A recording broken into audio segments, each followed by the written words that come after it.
The Central Asian state of Afghanistan has become a sort of tripwire, first for the Soviet troops, now for the American and coalition forces. So could there be an end to the civil wars and political chaos in Afghanistan? Is there a chance for democracy and a democratic rule in Kabul? General Mahmut Gareev was in Afghanistan after the Soviet troops left and is joining me to talk a little bit more about Afghanistan's future. General Gareev, thank you so much for joining us. General, you were in Afghanistan when the Soviet troops were there. In your opinion, what was the most difficult task that our troops faced in that country? What was the hardest thing for them to accomplish? For the Soviet troops, the most difficult thing was the uncertainty of their status. Immediately after our paratroopers landed in Kabul, Marshal Sokolov, chief of the Defense Ministry's task force, said at the meeting of unit commanders, "We did not come here to fight. Do not engage in any hostilities. Establish garrisons. Carry on combat training and be vigilant. That is all." But the very next day, then Minister of Defense Colonel Rafi came running to him. Panic-stricken, he said there had been a rebellion in Herat, and the rebels had disarmed the army command and seized the artillery. He begged for urgent help. "Well, we didn't come to fight, did we? The situation was getting catastrophic. If the same happened in 2 or 3 other places, that would mean that the government army was defeated and disarmed by rebels in front of Soviet troops. So Sokolov ordered a battalion dispatched to Herat for that one and only case. But then it became a habit, the units being sent here and there. The idea that troops would not engage in the fighting had been naive from the very beginning. How can one ever go to a country where the people are in a civil war and stay aside? It had been clear since the very beginning that going there and staying away from the fight would be impossible. Essentially, we went there without any goal or program. What to do, what objectives to pursue. I still hear arguments about whether the troops accomplished their objectives or not. There are no objectives, such as occupying an area or to defeat somebody. That uncertainty of our status made everything, including the task of helping the Afghan army, extremely difficult. Now, you mentioned decisive movements, quick actions, and a large army presence, but that is exactly what the United States and the coalition forces did, and they're still failing to accomplish their tasks. They're still stuck in the same battles that the Soviet troops were stuck in. What's the difference? What is their mistake? They're repeating our mistake. At the moment, the number of American, British, and other troops in Afghanistan is almost equal to what we had in the 40th Division, which is about 100,000. 42 countries are involved, but they're having great difficulties in solving problems. NATO forces are difficult to manage.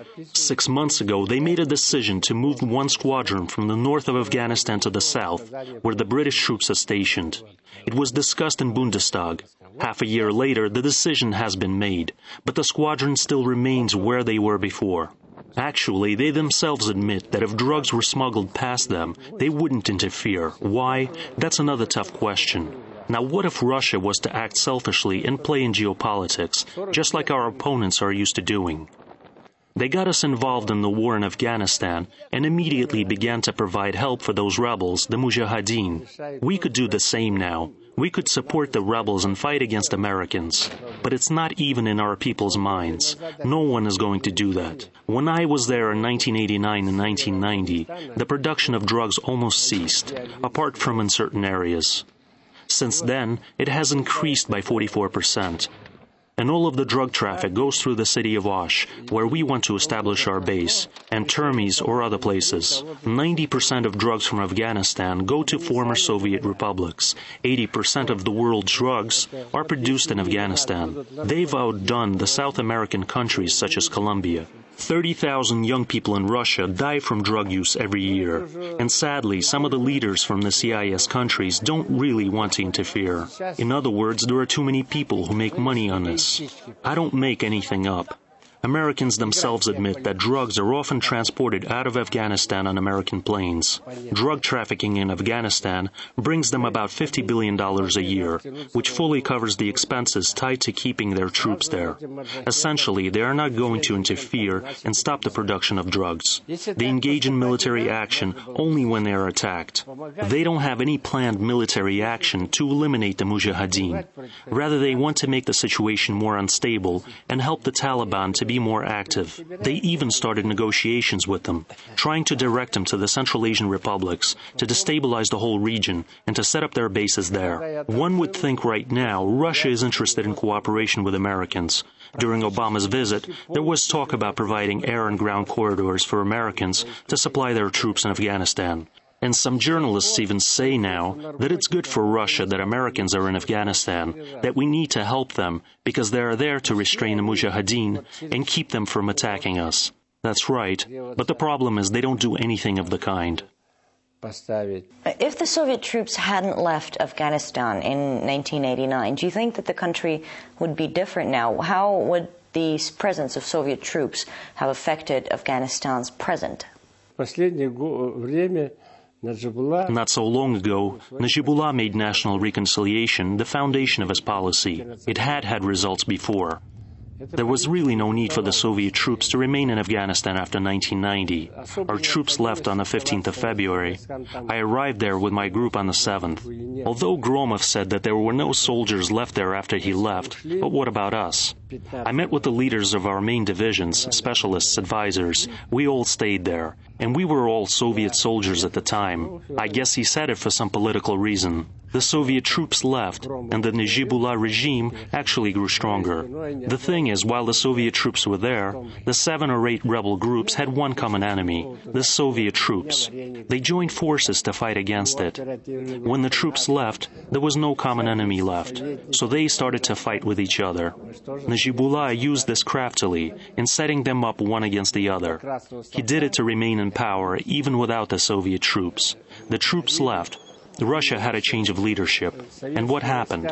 General Rutskoy went to Afghanistan and got in touch with the Mujahideen, those we fought against, those who held them captive. Kozyrev also took their side. But take democracy, for example, and the principle to support the countries with democratic processes underway. In Afghanistan, all women were made to wear burqas. It's forbidden for them to attend school or work. The Taliban have set up a reactionary regime. What kind of democracy is this? By the way, this happened after Mujahideen came to power. Flawed as it was, even with elements of totalitarianism, the regime suggested by Najibullah was far more progressive. You mentioned democracy now. Do you think that in Afghanistan, a country torn by civil wars and in the middle of political chaos, that a democracy is possible, that the elections would actually have a chance to be free, fair, and represent the will of the Afghan people? Do you know the place where democracy was born? In the Garden of Eden, when God brought Adam and Eve and said, "Choose anyone you like." Really, it hasn't changed much since then. Of course, it is impossible for Afghanistan now to hold adequate elections that would, on top of that, reflect the real declaration of the will of the people. The situation is as follows. Pashtuns are the people that mainly form the state. The Taliban threatened people to stop them voting and promised severe punishments for those who might want to participate. The intelligentsia is afraid as well. The only people able to vote in the elections would be those from regions that are not controlled by the Taliban, but protected by NATO troops. Those will be the people who will vote, whereas others may not be able to. So there will be no adequate and fully fledged declaration of the people's will. On the other hand, you can't bring the country's leadership over from the states and tell those people that this person would rule. Courtesy demands to at least say that that person was elected. At least on the surface, the election would appear legitimate, and one could always refer to it, saying that the leader was elected. How he was elected, that's another side of the story. No one asks questions like this in our time anymore. Everyone knows exactly how things are done.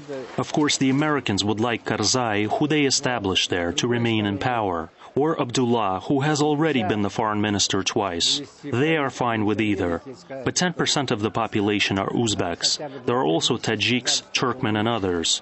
In such unstable circumstances, a lot will depend on their choice. So Americans are now making moves to attract the votes of those people to support Karzai. The worst-case scenario for them will be if other candidates come together and put forward someone to oppose Karzai. Then, quite different forces could come to power and will gradually move away from obeying the Americans.